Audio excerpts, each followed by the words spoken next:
Hey everybody, Max Boltman here alongside The Athletics' Corey Pronman and Scott Wheeler and Flow Hockey's Chris Peters for another episode of the Athletic Hockey Show Prospect Series. We got a lot to get to today. Corey's got a new draft ranking out.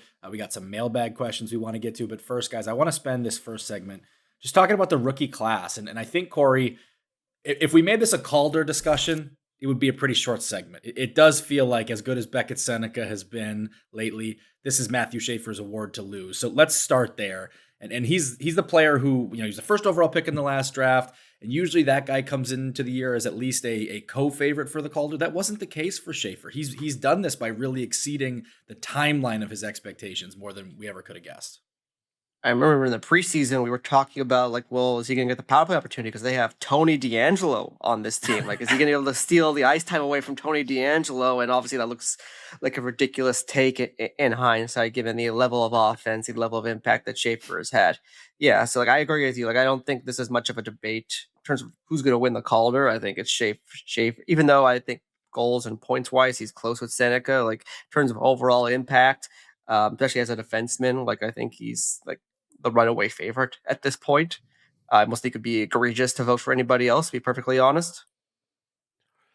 Yeah, egregious. I mean, he also, you look at the ice time, you look at the production, the age, the fact that he's doing this off of a season where he only played less than half of it.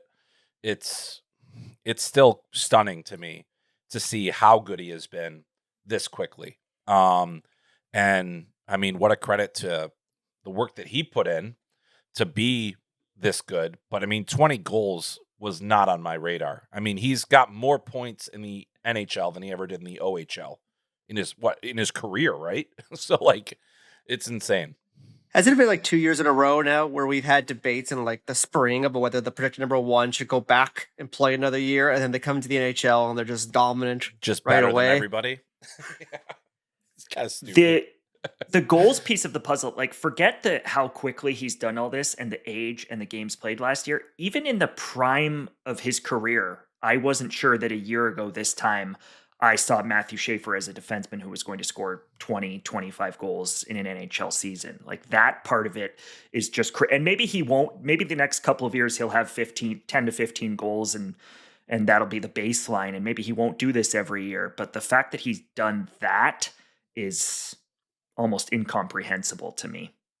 And he's changed that entire, if you look at the East, them with Sorokin and the way that those guys are going, I know they're not a perfect team, but I wouldn't want to play them in a first round series. And I think a year ago, if you had them as a first round matchup, forget them moving up in the lottery and getting Schaefer, even them as a first round matchup, nobody would have been scared of them, right? Nobody would have saw them as a threat. And now it suddenly feels like outside of Tampa, they've got as good a chance as almost anybody in the East, right? Carolina, come on.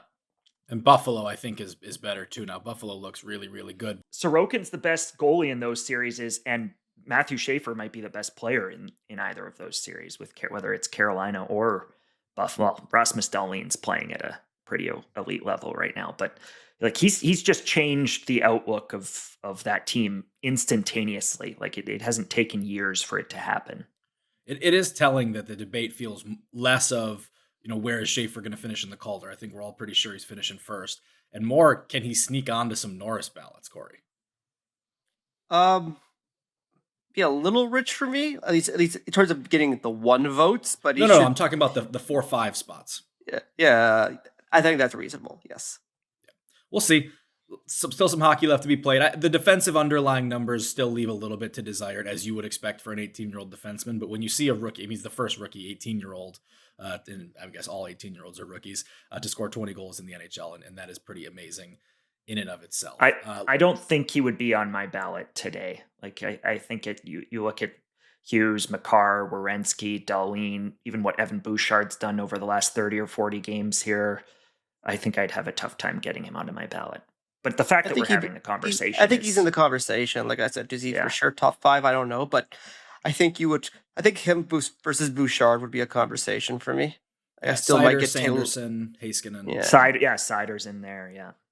Yeah, Sanderson getting hurt would hurt his case a little bit, yes. but yeah, those are all the names. But I think the point is he's put himself at least at the fringes of the conversation, and that's pretty remarkable. Let's go to the next two guys I think that would probably call 1B, 1C, or maybe 2A, 2B, I guess more accurately. And that's Beckett, Sennecke, and Ivan Demidov. And Scott, you and Harmon Dial did a good piece earlier this week on the Calder race. And I think you each had it a different way. One of you had Demidov as the 2 and Beckett, Sennecke as the 3. And the other had Sennecke as the 2 and Demidov as the 3. So which way did you go on that? I'm forgetting off the top of my head.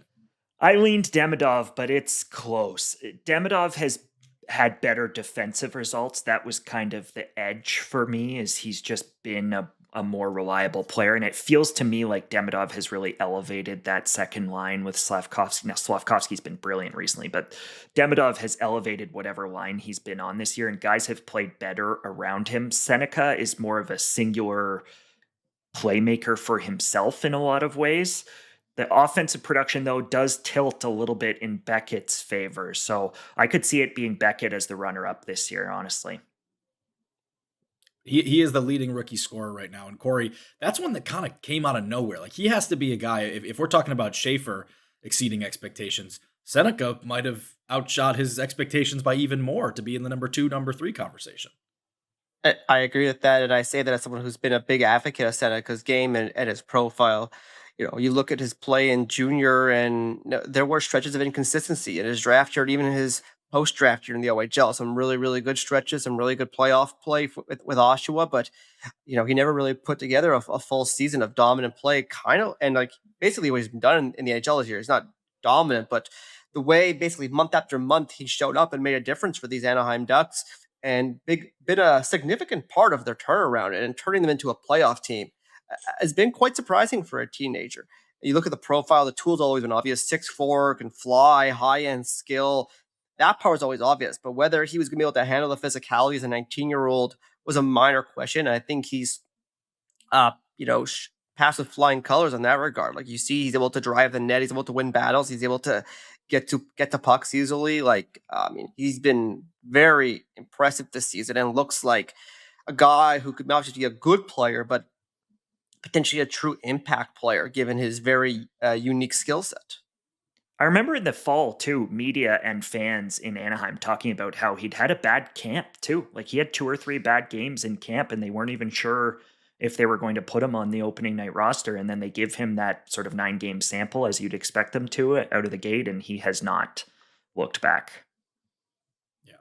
All right, one more player. We're going to open this up a little more broadly in a second, but one more player I want to give some direct specific time to, Chris, is Jesper Wallstedt. And I don't know that he's going to end up having enough games played to be a top 3 contender on Calder ballots, but by quality of play at the importance of position, he's a strong number 4 for me. Yeah, he's definitely in the mix for me as well. And I think that, with Wallstedt, one of the more fascinating things is we were getting kind of concerned about if it was going to be going in the right direction for him based on his performances over the last couple of years in the AHL. It seemed to be heading in the wrong direction. Now, granted, he was playing on a team that was on the weaker side of the league, and that can really, do bad things to your numbers. But as you look at what Wallstedt has done this season, the numbers that he's put up, the history that he's made in terms of the numbers of shutouts and wins and all these other things that he's done, I think that clearly Minnesota has their goalie of the future, the goalie of the present, kind of right now with the splitting with Gustafsson, but I do think that. In terms of him being in the discussion, overall impact, he's clearly a very important player for a team that's, going to the playoffs is a legitimate contender. It'll be interesting to see if and when Minnesota's going to need to lean on him in the playoffs at all. That won't have an impact on his ability to win the Calder, but it is, just in terms of the next steps for him, that seems to be the thing that I'm most fascinated by. But, thinking about, we go back to that draft where it was Wallstedt versus Kosa. We've just had to be patient with both of them, it seems, because Kosa's having a tremendous year in the AHL, still, a step away from the NHL. Meanwhile, Wallstedt has proven his worth even more so at the NHL level than he did in the AHL. Yeah. All right, let's go a little broader here then, Corey. And there's a whole group of prospects that we could talk about to round out the top 5, 6, 7 names here. And there's some really good contenders. Obviously, Alexander Nikishin in Carolina, the big defenseman Ryan Leonard, a very hyped prospect, I think had a good year in Washington. Ben Kindle, speaking of the guys who've kind of come out of nowhere, Oliver Kapanen in Montreal, Fraser Minton in Toronto. Ton of names here. Who has Boston. most, or should have been Toronto. Now is Boston. Which of those names, Corey, has elevated their projection for you most with what they've shown as a rookie this year? I mean, it has to be Kindle. I would have done a spit take, 9 months ago if you told me he was going to be, I think he's like third or fourth in rookie goals, seventh in rookie points. I was just watching him last night when they were playing Carolina, really impressive what he's done here as a teenager. And I think you could, have really interesting debates about where he fits in that draft class. He went like 11th or 12th overall. Some of those guys in that top 10 haven't had great years. I think you can argue he's squarely in the mix to be one of the top 7, 8 players from that draft class, maybe even a little higher, given how he's continued to play there for Pittsburgh and he's playing important minutes and he could play up both ends of the ice. He's clearly the guy that's blowing me away. Like I didn't know if Oliver Kapanen was going to score 20 goals this year, but I still think the projection is mostly the same. High skill, high compete, heavy footed guy, probably a third line center, long term.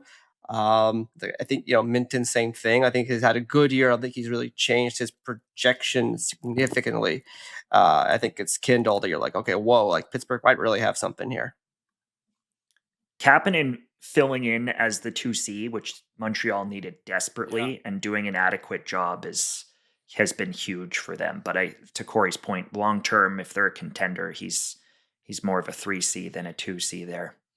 Is Hage a center? And if so, can he be the second line center? I like him better at center. I think I know there's been a lot of talk about like that Jordan Kyrou winger of the future there. I think with his skating and the way that he's proven he can drive play this year, which was the big question with him, I think you at least have to try him at center, but I don't know whether he's the 2C of the future there either. I thought he at least looked the part at the World Juniors. I tend to agree with you. I've always thought his profile looked better on the wing, but given how he played with good players at the World Juniors down the middle, I think if you're Montreal, you have to at least experiment with the idea, no? Yeah, I mean that's probably why you drafted him there. I mean, it'll be interesting to see. I think, as we look at it, being able to be a center, obviously very important. I still don't think the defensive side of the game is anywhere close to 2C level for him. So that's the thing where it's we'll see. I think he wants to be a center, so he's going to do what he's going to have to do. But I also think with Montreal, that's probably where if you're going to sign him at the end of this season, you're going to have to probably get him into that center mix pretty quick because he doesn't have to sign if he doesn't like what he's hearing. It may not work. I'm just saying, if in an ideal world, if Kapanen is your 3, and if Hage can work down the middle, and you got Suzuki, Hage, Kapanen, that's a lot better looking group than if Hage can't make it work down the middle. Yeah, 100%. That's just the situation. Like if they're 1 or 2 points up on the playoffs, or 1 or 2 points out of the playoffs when he signs, that is a very, very tricky situation to navigate if you're the Montreal Canadiens. Like Ryan Leonard a year ago, Washington was not just in. Washington was one of the best teams in the league, and they could afford it. You can't necessarily do that if there's a learning curve in Montreal. So didn't they bring Demidov in last spring and do the exact same thing? Yes. Yeah, he barely played though. But it gives you the option, right? You can test drive it a little bit and see what you want to do. The other side of this conversation is there are some guys who I expected we might be talking about in that conversation who I don't think really, we could talk about Ryan Leonard too. I think he still had a good year. It's just not maybe a great year. But Artyom Levshunov and Zeev Buium are guys who I thought had outside chances to be in that top 2, top 3, depending on how their seasons went, Corey. I don't think they're even close to the mix here. No, and I think different reasons. I think with Buium, his defense was an issue, but definitely the pace of the game, I think, has been a lot faster for him than I thought it was going to be. I thought when I watched him in college, his skating and the pace at which he played always stood out. I have not seen that when I've watched him in the NHL this year. I still think he's a good player. I think he's going to be a great long-term NHL player, still a very young player like Levshunov too. So I'm not down on either of them, but I think that's been more of an issue. And Levshunov definitely needs to find a way to I think, calm his game down a little bit and make a little bit better decisions at time with the puck. And defensively, I think he can be a little bit of a wild player at times. And frankly, with both of them, like, you could talk about their defense, but their game is offense, and neither of them have shown enough offense this year, to be in that conversation. And with a guy like Nikishin, it's nice that he's chipping in offense. He's on the first power play now for a spell for Carolina, but you like that he's big and he can move and he's physical. That's not those guys' games. They need to score. Yeah. And again, they're really, really young players. Like, still top prospects. Guys I expect will be top 4 defensemen for a long time, run a power play for a long time. So not down on these players in terms of not being really good NHL players, but they didn't, like you said, they didn't have great years. Especially when Boyum got traded, you're like, okay, he's gonna, Vancouver's not good, but he is gonna have a lot of opportunity here now. They can lean on him, give him all the minutes he wants on the power play, and really hasn't done anything with it. And Nikishin has outscored those guys. It's not just that he's like not that type of player. He's just not by a dramatic amount, but he's slightly ahead of both of them in scoring. How about this one? Elements. How about this one, Max? Nikishin has more shots on goal than Demidov does. So he's playing a more, and he's an older player. He's got more pro experience and all those things. The one thing that I think is interesting about Levshunov is they pretty much handed him the NHL job this year. And they did that with Kevin Korchinski a couple of years ago. Now, Levshunov played in the AHL last year. I think he needed to play more there. I don't think you look at some of the decisions that he's making, the reads that he's making, different things. It's not there. It's just not there. And I have concern about that because we've seen how this has worked out for Kevin Korchinski and that it hasn't. And then, you've got a number 2 overall pick. So we're talking about 2 top 10 picks that you rush to the NHL amid a rebound or this you're starting to come out of this rebuild, right? Where this is supposed to be the rebound time. And I think that there's a lot of concern there. So, if you look at those players, there's going to be work that needs to be done, but you're not sending Artyom Levshunov back to the AHL next year. So you're going to have to hope that he figures it out because I mean, even just watching a game the other day, I was trying to figure out exactly what he was doing. And this has always kind of been a thing with Artie. He's on his own program at times on the ice. And I love the player. I think there's a ton of potential. He's got this size, he's got this ability, but there is definitely some holes in his game that need to be plugged this offseason. Otherwise, we're going to be talking about the same things next year. Is he just basically like a 6'2", 6'3" Adam Boqvist essentially in how he plays? Man. Oh, but that could be a really good thing of Adam. That's a big difference in physical profile there. But Boqvist always kind of play with that wild attacking style. That's more what I'm trying to get at. Yeah, he should have gone back for it. Forget rushing him to the NHL. He should have gone back for a second year of college. Yeah. I think it would have. I think that would have served. Not him a lot well. of guys going one and done. Even the top guys. I really do think the guys like Makar and Hughes and Werenski, for that matter, are that's the model. Sanderson, where are they right now? 2 years. 2 years. It's always 2 years. 2 years. Should McKenna go back then? 3. Defense. I don't think McKenna going back is a bad idea at all. He won't. I'm on the fence. But should he go back? Should he go back? Probably, but I mean, I'm on the fence with that one. But really, it's just. It'll be interesting because now we're going to see more young, once this rule change goes through, we will probably see more young players in the AHL out of junior as well. And you wonder, would some of those guys actually be better served with the hybrid path by playing, like a Porter Martone situation this year? I think Porter Martone is far better prepared and equipped to reach the NHL next season. And yeah, we'll see. But that would also be 1 year situation. So who knows?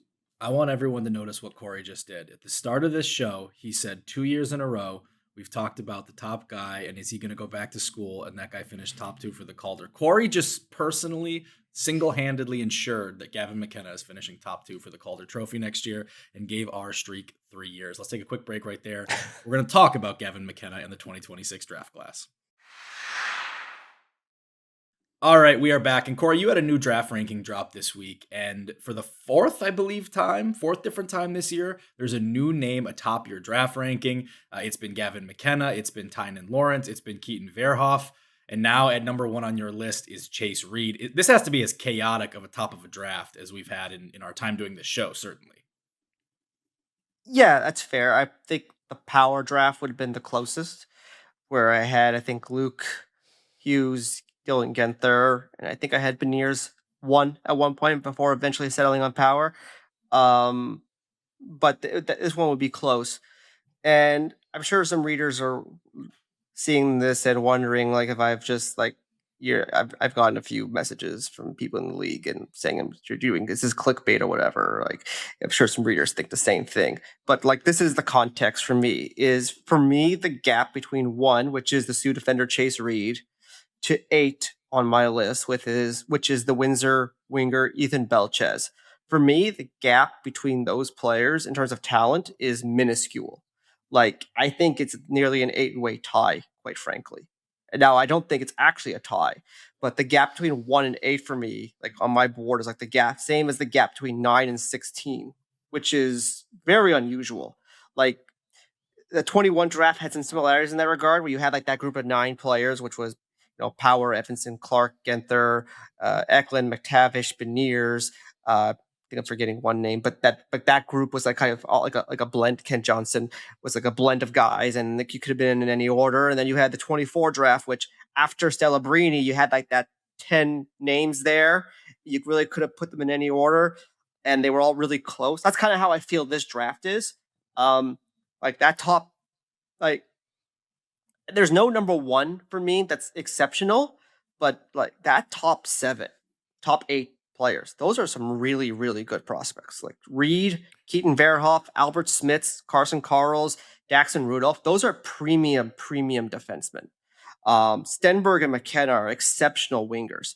These are all guys that when I do my U23 list in the summer, they're going to be extremely high and ahead of a lot of the guys who went really high in the last 2 drafts. They're not going to be ahead of the premium guys, the superstars, the Schaefers and Demidov and whatnot, the guys who are having impacts in the NHL. But they're all exceptional prospects, and it's why I really could see them go in any order. And of course, you got the 2 really good centers there in Lawrence and Caleb Malhotra. May not have elite offense, but are really good 2-way players. I think it's a really, really strong top 10 overall. I just think the 1-2 isn't as exciting as it would be in past years, but that's led to the fluctuation. Like if Chris said, "Oh, I have Verhoff 1," I'd be like, yeah, I can see that. If Scott said, "I have McKenna or Stenberg 1," I'm like, yeah, I can see that. Hell, if you guys said I would take Smits at 1, I'd be like, yeah, it's a little of a unique take, but like, I don't think it's unreasonable. Like I've talked to scouts who have Smits and Karls in that 1 or 2 or 3 conversation, and I don't think it's crazy. That's just what this draft is this year. The scouts who texted you about the clickbait, was it specifically about Reid, or was it about the variance from guy to guy? More the guy to guy. Like I think everyone agree. I think the consensus in the league is it's between Reid and Verhoff right now for the top D spot. Yeah, and McKenna, Scott, has come on so strong. I mean, a month ago, there's the situation with the arrest, and I don't think any of us knew what was going to happen from there. But what has happened is Gavin McKenna has really popped off, and he has really found his stride in college hockey. Yeah, by the time that this airs, me and Sean Gentili will have a story out on McKenna and sort of the follow-up to all of this. And the takeaway from me in reporting that story out a little bit and speaking to 6 or 7 scouts about where they're at with McKenna, these are scouts that I'd already previously talked about McKenna with in the fall, is that opinions have shifted on Gavin over the last little while. He's played his best hockey of the year. He's obviously the 8-point night and the 10-point weekend really buoyed that. But even outside of that, he's played 6 or 7 of his best hockey games of the year over the last couple of months here. And that has helped. It has helped not just the people who already believed in Gavin in the offense, but I think more so the people who were frankly quite down in October, November, early December on Gavin in terms of where his game was at. And that was before the arrest and the charges. So that is definitely like there's some steam building there for him, but he's got to play well now, and that team has had some ups and downs. And I think when Chris expressed some of his reservations about Gavin going back, I don't want to put words in Chris' mouth, but I'm guessing that some of that has to do with just going back to the environment at Penn State and the way that they play, and whether that's truly for the best for him. That team has some problems, and him having a really strong sort of conference playoff run here and then potentially national tournament run after that could make all the difference in the world, and really sort of build and sort of put a stamp on the way that this has gone. I'm not sensing as much reservation in the league about that anymore. Like I think like people might have the players in different order, but I feel like his play in the last few months has silenced a lot of doubts. And then now it's just about where he fits relative to Reid, relative to Stenberg, relative to Verhoff, etc. I think people are still worried about just the detail and the off puck and the habits.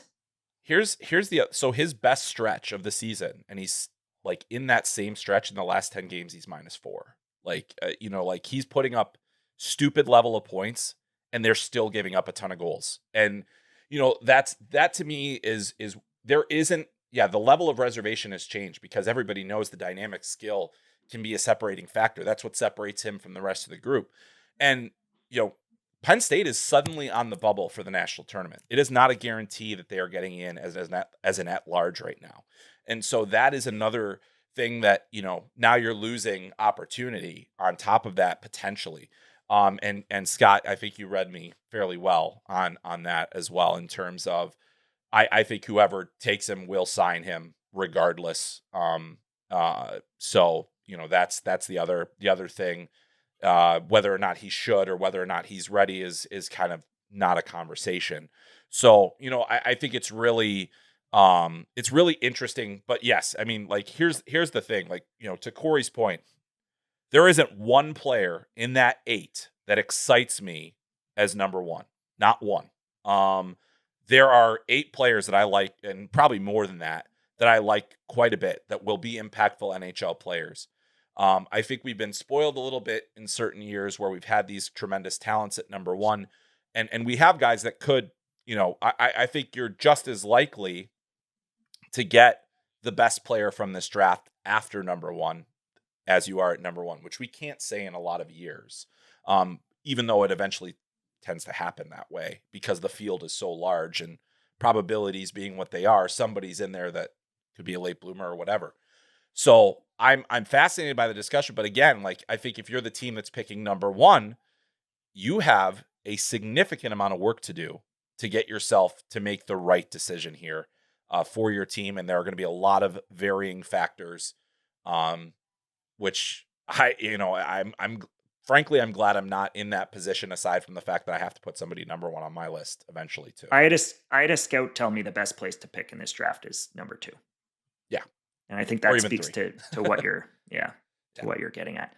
But now, in saying that, I haven't had the variance on my list that Corey has. Like I've had Stenberg and McKenna 1-2 on all 5 of my lists so far in this sort of draft cycle. So I just haven't been able to quite get there on the D. Like I think Smits and Reid and Verhoff all have enough quirks and flaws and areas of improvement in their own games that I just wouldn't, to Peters' point, wouldn't get excited about picking them number 1. I think I would be a little bit more excited about getting one of the forwards, just knowing that they are going to produce. Like those 2 kids are going to be productive, top of the lineup, PP1 NHL players. And I think those defensemen could all well become first pairing guys, but I'm not confident that any of them are going to be a true number 1.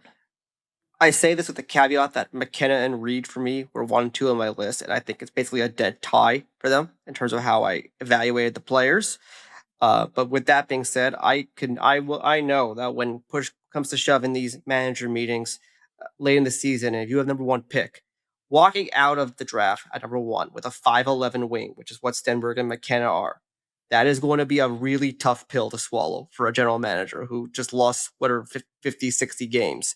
And that's why I think one of those defensemen could eventually end up in the conversation if they feel it's close. Maybe some don't think it's close. I think there are some people who agree with Scott that there's a separation there. Some don't. Some think it's Verhoff or Reid or at or even above the level of McKenna or Stenberg. So I think that's the conversation more going into draft season. Because I mean, you're basically like going back to like, you're hoping it's Patrick Kane, but like that's the last of that kind of profile went one and really had a successful, career. And the other one probably is Yakupov, quite honestly. So it's there's a level of risk in that profile, like because Taylor Hall is like 6'1", and Slavkovsky obviously was a big wing. But it's walking out of there with a 5'11" wing with the number 1 pick. That's gonna take some nuts from the management team to do that, I think. It is interesting, Corey, because we just talked about Artyom Levshunov and his struggles transitioning into the NHL. I believe it was the same comp on Levshunov, Noah Dobson, that you have on Chase Reid. I think Reid's probably a little better skater than both of those two guys, but that's a real factor too here, I think. I mean, there's questions on all these kids. Like that's, I think there's questions on whether Reid will be a good enough defender. I think there's questions on whether Verhoff's offense is going to be elite enough. I think there's questions on McKenna's physicality and his compete. I think there's questions on whether Stenberg is really a special, like small wing, or he's just like a really, like for a number 1 pick, he's very vanilla. Like at least with Reid and Verhoff, they have like the physical tools. What's outside of maybe the World Juniors? What's like a time you've been watching him in the SHL and he's like done like what William Eklund does, where like he pulls you out of your seat. You're like, holy hell, what a goal he just scored! Like that, he hasn't had like those moments this year where that's blown me away. Like all these guys have flaws. Like Malhotra's got to be one of the most vanilla guys to take in the top 3, top 4, but he could go that high. Like he's like. That's the draft this year. Really good players, but no doubter. Like we've talked about Artyom Levshunov on the show today. Recent top D, Artyom Levshunov, Simon Nemec, Owen Power. There's a long list forget the 5'11" wingers that haven't panned out. There's a long list of unconvincing top of the draft defensemen in recent memory as well. So I do think that if you're just uncomfortable with the winger just as a default position, you risk ending up with the Blackhawks almost took Demidov, and they should have taken Demidov as we sit here today, right? Like or Sennecke. I don't know. I think there's danger of playing too much into the premium position of it all. All right, let's talk about the centers, another premium position there. And Corey kind of introduced it. Vanilla is a good word for it, I think, with Malhotra. I think it's a similar word for Tynan Lawrence. And Lawrence is an interesting one because when you had him number 1 on your list, Corey, he was at the USHL. And when you watch a game of his in the USHL, it's a different look than when you've watched a game of his so far at BU. Obviously, the offense has been lower. I think everyone can look at the totals and see that. But he goes from at one point on your list being number 1. Now he's at number 9. Let's just talk about Lawrence's season here and what hasn't shown up at BU and maybe what your reservations are and what you still really believe in about Lawrence. I mean, his decision to go to college, I didn't mind it at the time, but in hindsight, it's been just absolutely terrible. I've talked to teams who were picking high in the draft, and he was squarely in their mix to be in the top 3, top 5 conversation 3 months ago, and I just don't think that's a reality right now. And I think the biggest issue for him has been, I think, one that the level has exposed his hockey sense a little bit, that he struggles to make decisions. He's really, really fast and has good hands, but he kind of like, he plays fast, but he doesn't actually do anything with the puck when he gets into the offensive zone. And then the other thing is, I think he struggled with physicality. He's losing a lot of battles, getting pushed to the outside a lot. He's struggling to get the high percentage chances. And that being said, I think he's still really young. He is a straight 17. I think he's a really young 17. I forget whether he's like a June, July. August birthday. Yeah. So like, I think he's going to come into next season and he's going to be really good. Like I still think this is a great, great player. I think he's going to be an excellent college player, probably for the next 2 college seasons, I would guess. And I think he's going to be a really good pro. But yes, the jump to college, when you go up levels it always gives you new and more valuable information, because our jobs is always about projecting these players. We're projecting them from lower levels to higher levels, and obviously ultimately to the NHL. But every time you jump up a level, you get better information, because those are just better players and it's more reliable information. And this information has, just like with McKenna when he was struggling at the beginning of the season, you got to hold Lawrence and Verhoff to the same standard. Verhoff hasn't really been pointing a lot lately. Like, it's been a concern. And I think it raises questions about how much offense this player ultimately has. The irony in all this is that we might get to watch Caleb Malhotra and Tynan Lawrence. After all this debate about the centers in this class, we might get to watch them on the same college hockey team next year. I think it'd be great for them too, because I think like this BU team this year has lacked that kind of presence that they needed, that really two-way responsible presence. And Lawrence obviously came in halfway, but he's 17. I think those two can completely change the culture of that team next season. Yeah, and this is one of those rare instances where this didn't work for anyone. Not one. The USHL loses the benefit of having one of the top players in the draft. The BU did not get any help when they desperately needed it. Lawrence's draft stock has plummeted.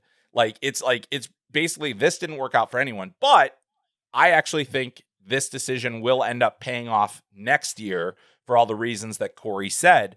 But again, I respected the decision to bet on yourself and say, hey, this is what, I feel like if I have a chance to go number one, I can prove it here. But as Corey said, the information, Lawrence kind of did scouts a little bit of a favor. It gave them more information to see and to look at.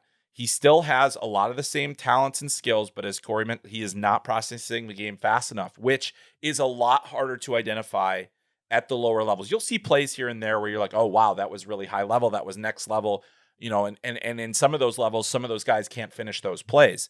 And in this instance, he's not at that level yet. So hopefully it pans out for him next year. But yeah, this is one of those where, everybody thought, hey, this could be a real win-win for all of us.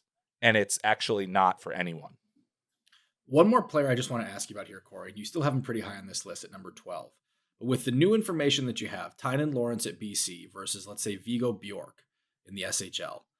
How do you, I know college hockey and the SHL. Oscar Hemming. Yeah, Oscar Hemming, another one in college hockey, right? Those two guys have thrived better at similar levels, or even potentially a higher level if you talk about the SHL. I know there's the size factor with Bjork, but I think he's the only player on your list who's above average in every single tool here. Yeah, he's a great player. Had a phenomenal, World Junior, great years in Sweden. He's 5'9". I hate to say it's that simple, but it's that simple. To me, I have him compared to Frank Nazar. I think he's in that raw seed of Frank Nazar spectrum, where I just think he's super, super talented, super competitive. He's a great player, but I think you are worried a little bit about how that's going to translate into the NHL, into the highest levels of the NHL. When you're trying to win playoff games, can you lean on a 5'9" center? And unless they're bringing point, there's not a lot of track record of that happening. But I think he's a great player, and he deserves to be in that conversation. You mentioned Hemming. The league loves Oscar Hemming. I have him, I think, at 18 or 19 on my list. That's way below where the league has him. He's going higher. I can't wrap my head around it. At least with Lawrence, he has the 2 or 3 points. You're like, okay, this is bad. But how he did in the USHL this year. But how he did in the USHL year before. But how he did the Hlinka Gretzky. With Hemming, it's he played 10 games in junior in Finland last year, where he was kind of good. And then it's he had a nice Hlinka this summer. But I don't see that. He still only has 1 goal this year at college. And he's, I love the skating, the physicality, the skill he has. He's a great player. I just don't know if I see the high side offensively with him. Before we go, though, I think one of the changes to my list that we didn't mention is, for me, the Prince Albert defenseman Daxon Rudolph has elevated himself. 7. Yeah, from my personal opinion and talking with the league, when you mentioned Karls, Smits, Rudolph, Karls, Smits, Verhoff, Reid, Rudolph is in the conversation with those guys right now. I don't have him there, and if I was doing a mock draft, I wouldn't put him there. But if he went top 5, I wouldn't fall out of my chair. I think he's having that good a year. He is a really impressive puck mover, 6'2", 6'3" right shot. He's having just a dominant season right now in Prince Albert. He's emerged into the conversation with those other top names. All right, let's take a quick break right there. We got a packed mailbag we're going to get to. We'll be right back.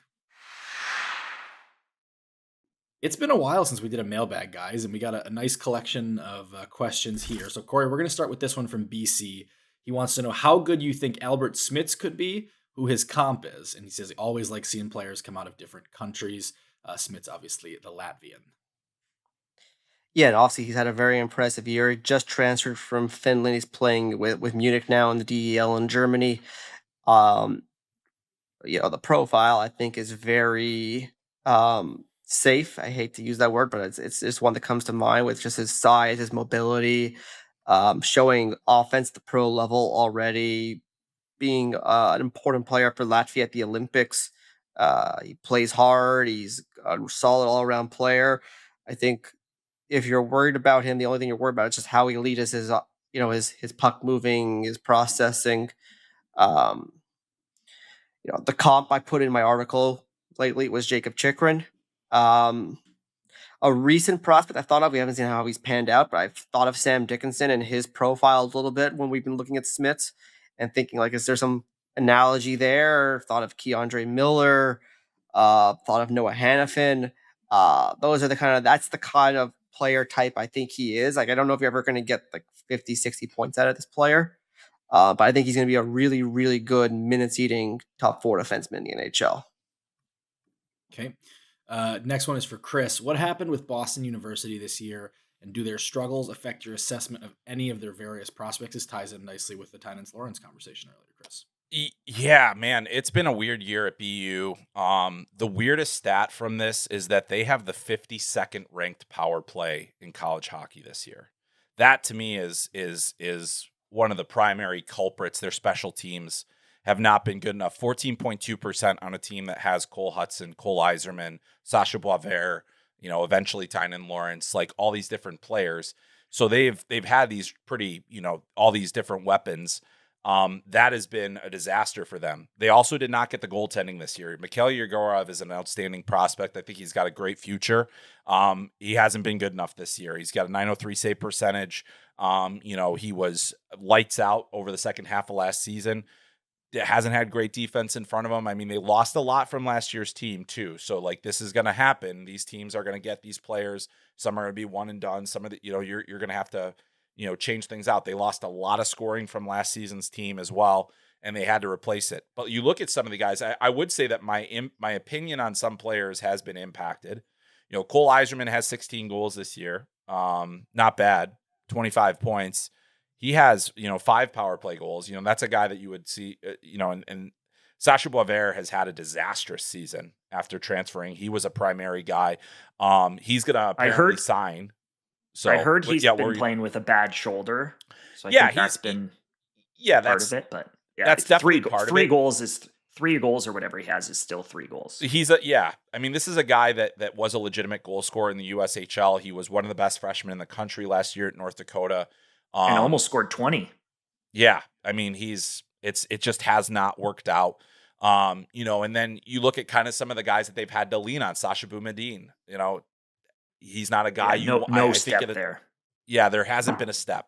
They don't have a really talented D-core outside of Cole Hudson at that point.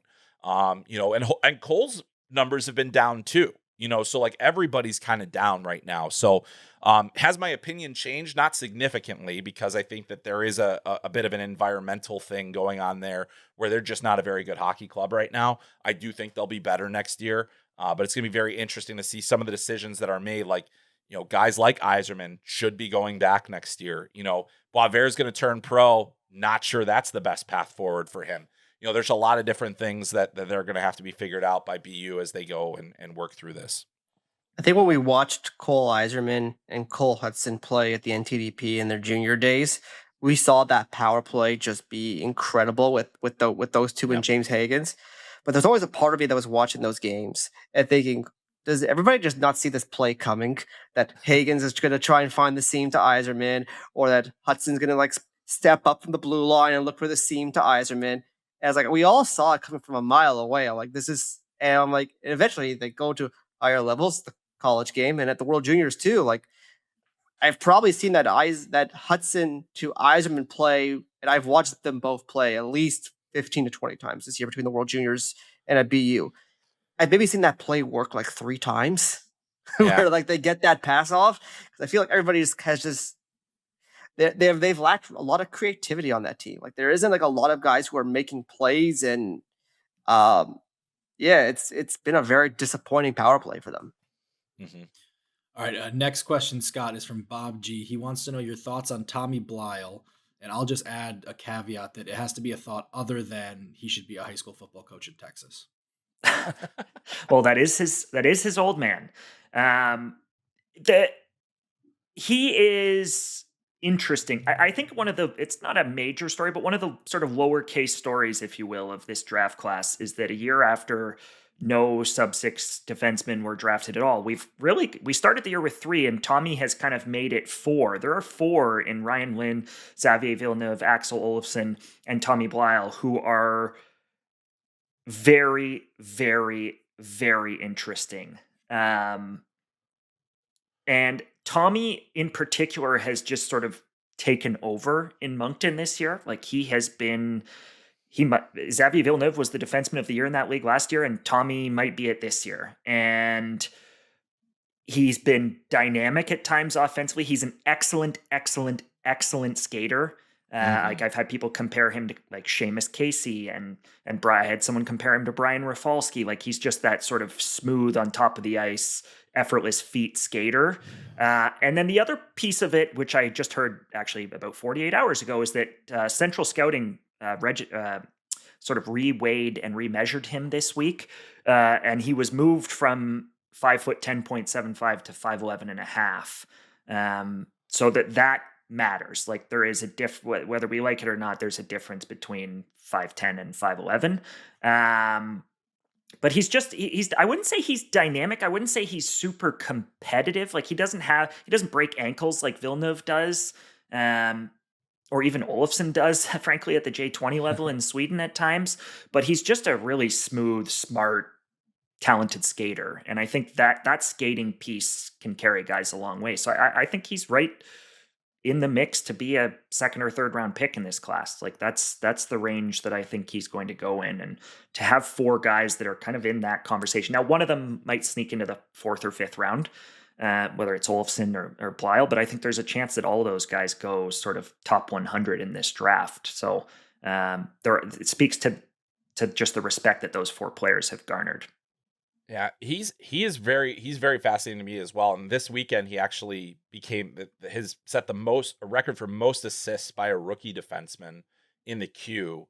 And so that's kind of crazy as well. And I think it was the record had stood for like 40 plus years. But still, like you look at the numbers, you look at all those different things. This is a guy that was coming out of Cushing Academy last year that really nobody had on the radar as really being a draft for them. And then he comes in and is suddenly this guy. So to Scott's point, like these incredible numbers are not likely. I don't think are likely to push him into the first round. I think 2nd, 3rd round still very much the more probable thing. My question is, for the next year or the year after, like where is Michigan State going to fit all of these offensive defensemen that they've got coming here? Because Bleyl is committed to Michigan State, Chase Reid is committed to Michigan State. There's a ton of other guys up at forward that are going to be there as well. So Adam Nightingale has a good problem to have over there, I suppose. But yeah, really impressed by Tommy Bleyl, and the skating component is a real separator for me as well in terms of how I view him as a prospect.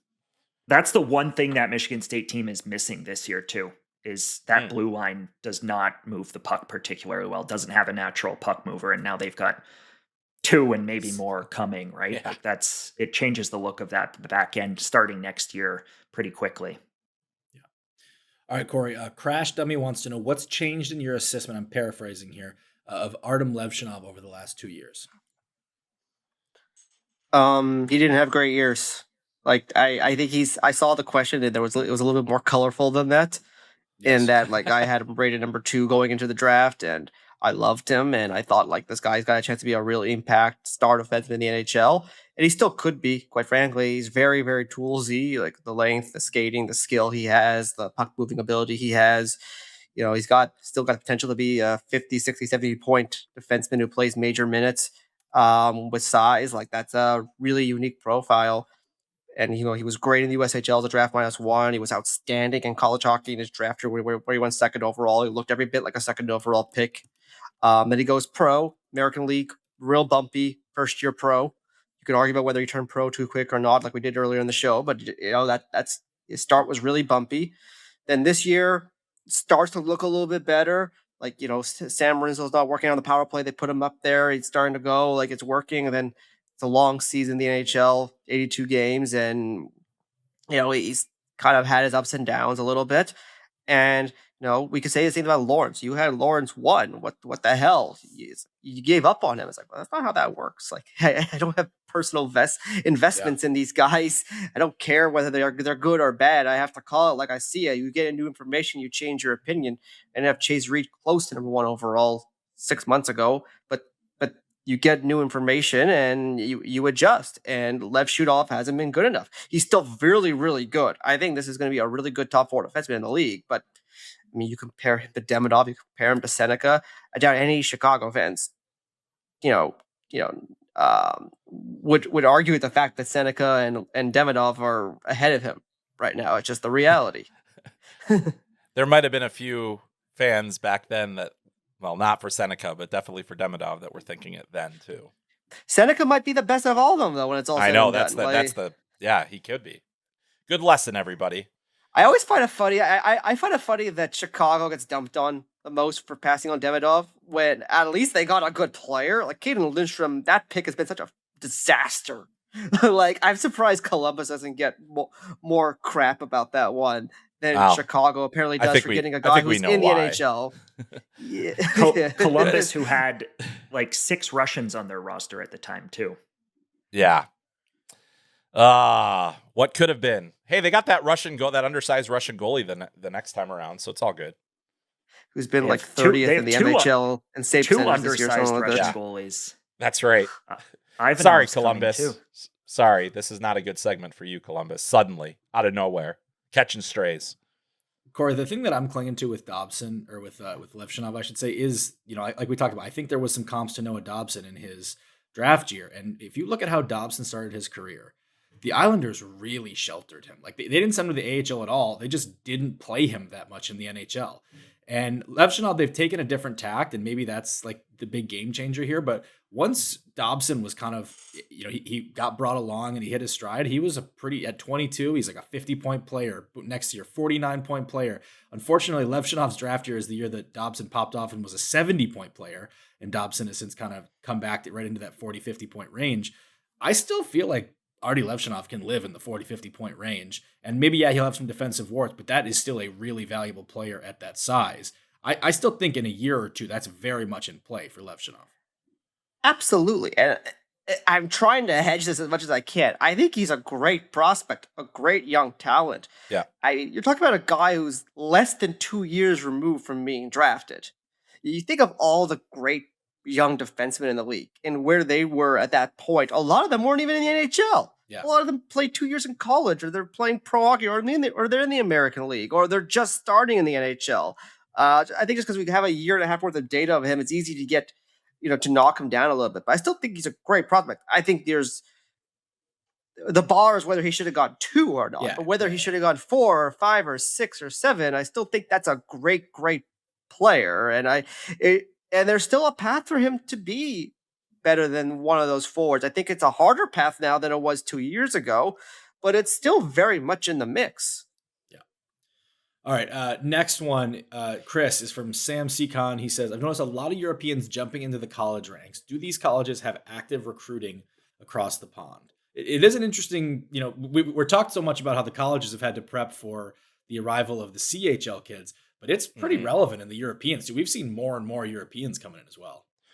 Yeah, and I mean, it's honestly, it's been active for many years. I still think that there's a number of hurdles that have to be overcome to get the European players in when it comes to, getting eligibility, academics, all these different things. But now, as we've seen, you can find lots of different ways. I mean, like Artyom Levshunov was a great example of a player that no one really thought that he was going to be like, if they would find a way to get him to be eligible, just because we didn't really have a great basis of like what the whole education situation was when he was in Belarus. And there was a lot of different things, but a number of universities have robust, admissions programs geared towards international students. UConn is a good example of that. They've had a number of European players over the years and will continue to have that. UMass has been very aggressive in recruiting European players. Yeah, tons. Yeah, and there's a lot of Finns have come over as UMass well. Specifically. Yeah. So there's a lot of different programs that have, made that a big part of their recruiting process. The other thing that's happened too is a lot more Europeans are coming over to the USHL, and now will also be coming over to the CHL with that opportunity to potentially play college hockey. Like guys like Vaclav Nestrasil, would he have gone? He went to the USHL and then went to UMass. Adam Banak, USHL, OHL. Now he just committed to Western Michigan. So like, there's a lot of different things that are happening. But I'll tell you that this has really been going on for a long time. And what'll be, what's kind of been interesting is there haven't been a ton of cases where the European players have been the best players in college hockey. So maybe that's, for some of them, might be viewed as a little bit of a barrier for going forward in that. But I think we're seeing now more and more those players are seeing that opportunity. They're seeing the chances, and I think their parents are also seeing the chances. Like Mikhail Yegorov, his whole goal from when he was 14 years old was to go to school. And then it turned out, I'm actually 6'6", and I might actually have a chance at an NHL career as well. So like those are the kinds of things that happen too. I just think you're seeing more awareness in Europe.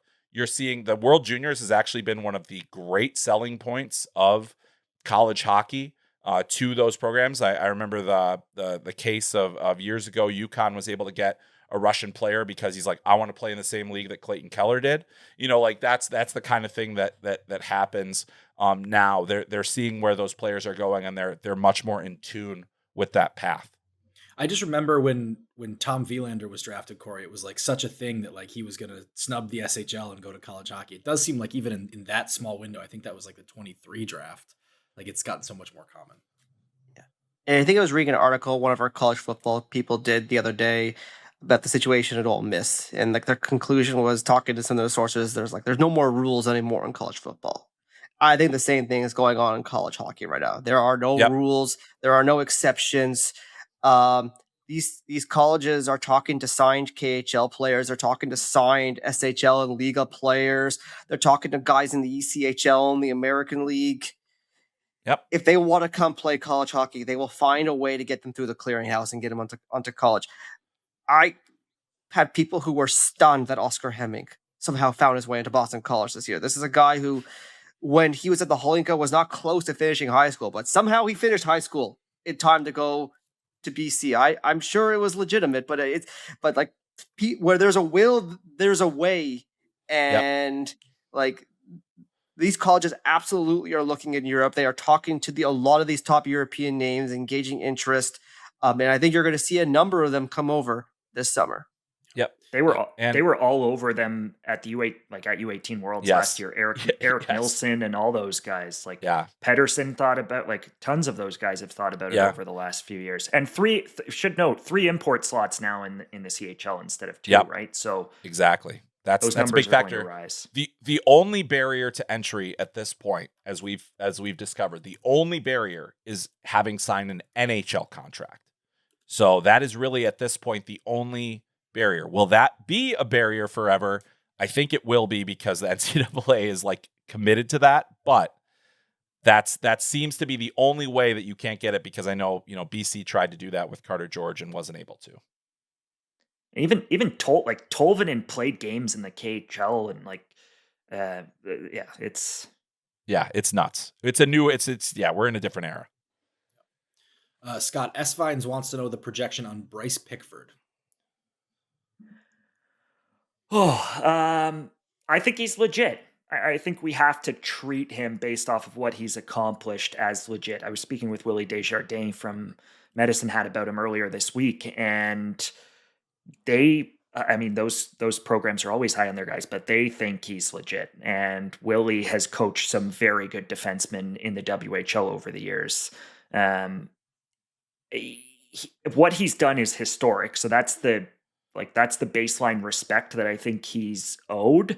He scored 8 goals. 43 goals, and he's missed games. Like he could have scored 50 goals this year if he didn't miss games. He had goals in, I believe it was 8 straight playoff games last year in the heart of the playoffs against the best teams in junior hockey in the WHL. And he doesn't, like, he's not cheating for it. Like, he's not this rover fourth forward. He just attacks when he gets looks off the point. Like, he likes to attack past that first layer, and then he's got a huge shot. But he's not this, like, out of control, all over the ice, not playing defense type of defender. Like, he's a physical he's kind of a mean kid. Like, he's got a competitive streak. He's physical. He plays hard. He's 6 feet tall, so that's a part of the conversation that's going to follow him. Again, whether we like it or not, those 5'11", 6 feet guys, which is where he's at, they have to continue to prove it at every level. But I see no reason why Montreal shouldn't treat him as one of their better D prospects at this stage and sort of give him every opportunity in the AHL to succeed and to run the power play in the AHL, and then you go from there. The goal totals, the shot, it's pretty hard to deny at this point. Go back to the World Juniors where he wasn't even invited to the winter camp. Would he make your starting 6, D-man, for Team Canada? So let me just read the names to you. Reid, Parrick, Karels, Brunecke, Aitchison, Danford. Those were the starting 6 in the middle round for them. I think he's got a reasonable case against Danford and Reid based off of what we saw, particularly from Reid at the tournament. He probably Reid Danford defend better though, right? Like you're bringing Pickford for his offense. So Reid had a tough time defending. No, I know. Yeah. Just the skating. The skating is just so good with Reid. I get what you're saying. I don't think it's unreasonable. Like, I guess that's my question with Pickford is like, is he more than a shot? I think his shot is exceptional. I don't know if the skating or like the hardness is going to be good enough for him to be like a really good NHL defender. So the question is, how much of that offense can he bring with him to the next level? I think he's got a really good chance for it to happen. I just don't know if it's a sure thing or not. That's why I'm kind of asking, like, at the higher level, the level beyond the WHL, what would his impact have been? I don't know the answer to that question. He didn't play there, but that's what I'm thinking about when it comes to Pickford. It also feels like every offensive defenseman is going to have a bit of a tough time in one market in particular in the NHL for the next decade, and he might be in the wrong market. Also, something weird with the WHL, this is going to come out in the context of Karels, of Rudolph, and Pickford, is how many defensemen are just having monster years in the Western League right now? The West. I mean, you could the say West is the worst. Like, it's the worst it's been since I've been doing this job, the WHL this year. I mean, like that is, I've had this discussion with scouts as well about how, like different things, like you're going to look at all the NHLE models and everything else. If you're looking at all of those, just get ready for those to change because they are off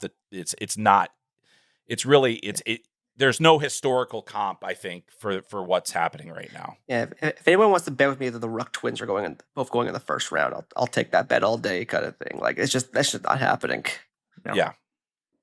He did do it to his credit. He did it against Berkeley Catton and all those guys last year as well. Yep, for sure. But he's a good prospect. I like him. He was on my list last year. Like I like the pick. I like the player. It's just a matter of like, will it translate to being he's not a penalty killer. Like he has to be an offense guy in the NHL with his player type. And to your point, there's an issue there. Dobson's also a really good offensive guy too, but you can trade guys. That's not really a problem. It's just a matter of how it's going to translate to the American League next year. Is he going to be like a Josh Waugh where like it looks really nice in junior, but it doesn't translate super, super well? Or does it? Yeah. He's a better skater than Waugh, so maybe it does translate better. Yeah, it could be.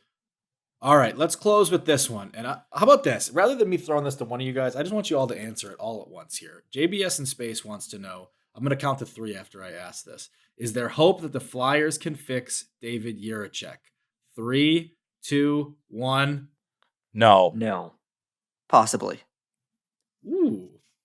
Okay. I think he's like Fix in what way? Like, I fixing he's going to be like a 3-4? Like, no. But I fixing that I think he can get to 500 NHL games and play competent, like, 18, 19 minutes a night, kill some penalties, give you 10, 15 points a year. Like, I think he can do that. I think that, but I know it's not the sexiest bar in the world, but I don't even know, like, I think that's still a useful player. Well, for what that trade was, that would make it worth it to have given up Bobby Brink. Yeah. Yeah, I think number 5 PP2, like sheltered number 5 PP2 5-6. I think that's what you're hoping for. I think that's at least feasible. Still, in terms of his age, he's only 22. He can still hammer it. Like, he can still hammer the puck. A lot of walking back going on right now. No. It's the skating. He's always going to have a tough time. Fix him. We're talking about a guy that was a very high NHL draft pick. Yeah. So if you're recalibrating expectations, as we probably should have done in years 1, 2, 3, whatever, but like in terms of being a serviceable NHL defenseman, I'm still concerned about that based on what I've seen in the AHL. Just Scott's point from earlier, what a strange draft that ends up being. You have those 4 defensemen going in the top 10. Jiricek, Nemec, Korchinski, Minchikov. Korchinski is barely holding on to an NHL job. Nemec apparently is trying to get out of New Jersey. Jiricek's on his 3rd team. Minchikov basically had to trade for a power play quarterback at the deadline because Minchikov's now has been killer. You got like there's this the 25th defenseman in that draft, wherever he was picked, is now probably the clear best guy. And it's what a strange class it ends up being. And I still like Nemec a lot. Like, I think he's a good player. I think that's just a weird situation where they have Dougie and they have Luke Hughes, and we saw that situation coming from a mile away, that there was going to be a complicated marriage here between that player and that organization. Yep. It's just been interesting to see a very recent draft and how it's aged at that position, particularly. No question about it. I think it just speaks to how hard the league is. Like Dickinson, Perek, like go down the list. Dickinson, Perek, they're all having. Yeah, everybody's all of the young defensemen virtually in the league are having a tough go. Like I sorted by U23 at the bar with Dom at our little party here in Toronto for the athletic staff earlier this week. Outside of Brant Clark and Simon Edvinsson, Brant Clark's actually having a really, really good year, finally, after it was a tough go for him.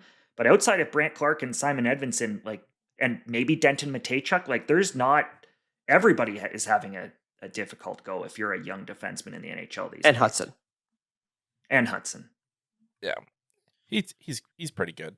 But yeah, like that draft and Jiricek was my number 1 D that year. I know, Scott, you were high on Nemec, and like that. Yeah. It honestly, I did not see it coming. Like David Jiricek. How about this one? David Jiricek was at the World Juniors. The one where Bedard went bananas. He was the best defenseman there. He was the best. He might have been one of the best players outside of Bedard there.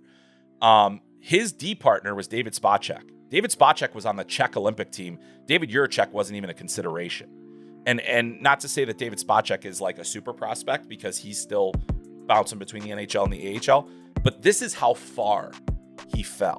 And that's the thing where it's like, in terms of fixing him, there is a long road ahead to get to that point.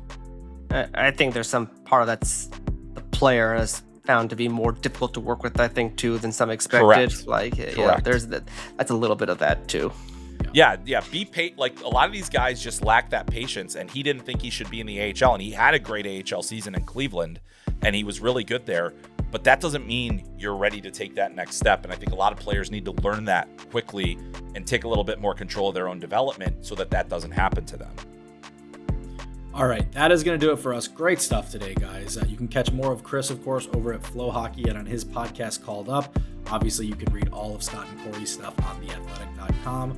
I'll be back on Monday with Laz and Jesse. We'll talk to you soon. Thanks for watching. Make sure to like and subscribe and ring the bell to stay informed and catch new episodes every Monday, Wednesday, Thursday, and Friday. And in the meantime, you can join our Discord community. We'll see you there.